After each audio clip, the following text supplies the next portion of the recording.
బెంగళూరులోని చిన్నస్వామి స్టేడియంలో మంచి ఊపి మీదున్న రాయల్ ఛాలెంజర్స్ బెంగళూరు జట్టుకి ఢిల్లీ క్యాపిటల్స్ గట్టి షాక్ ఇచ్చింది. ఏం మాట్లాడుతున్నావురా, నరాలు కట్ అయిపోయింది.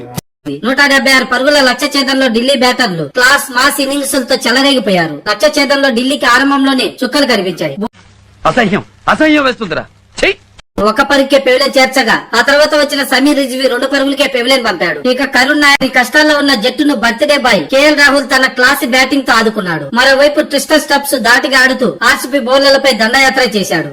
హాఫ్ సెంచరీ తర్వాత అవుట్ అయినా అప్పటికే మ్యాచ్ ఢిల్లీ చేతిలోకి వచ్చింది. ఇక మ్యాచ్ మధ్యలో అక్షర్ పటేల్ కండరాల నొప్పితో వెనుదిరగడం కాస్త టెన్షన్ పెట్టింది. 5 ఓవర్ల 15 పరుగులు అవసరమైన తరుణంలో రొమారియో సెపర్డ్ బౌలింగ్ లో వరుసగా 2 సిక్సర్లు బాదిన మిల్లర్ మ్యాచ్ ని కిరాక్ స్టైల్ లో ఫినిష్ చేశాడు. ఆర్సీబీ బౌలర్ల భువనేశ్వర్ కుమార్ అద్భుత బౌలింగ్ చేసి కీలకమైన 3 వికెట్లు పడగొట్టినప్పటికీ హెజల్వుడ్, శ్రేయస్ శర్మ భారీగా పరుగులు సమర్పించుకోవడం ఆర్సీబీని దెబ్బతీసింది. చిన్నస్వామిలో ఆర్సీబీ బౌలర్లు మొదట్లో మెరిసిన చివరిలో కిల్లర్ మిల్లర్ ముందు తల వంచక తప్పలేదు. ట్రిస్టన్ స్టబ్స్ 47 బంతుల్లో 4 4లు 1 6 తో 60. ఇకపోతే ఆర్సీబీకి ఈ గ్రీన్ జెర్సీ కూడా కలిసి రావడం లేదు. ఇప్పటి వరకు ఆడిన 14 మ్యాచ్ల్లో 9 మ్యాచ్ల్లో ఏకంగా ఓటమి పాలైంది ఆర్సీబీ జట్టు. ఇక అంతకు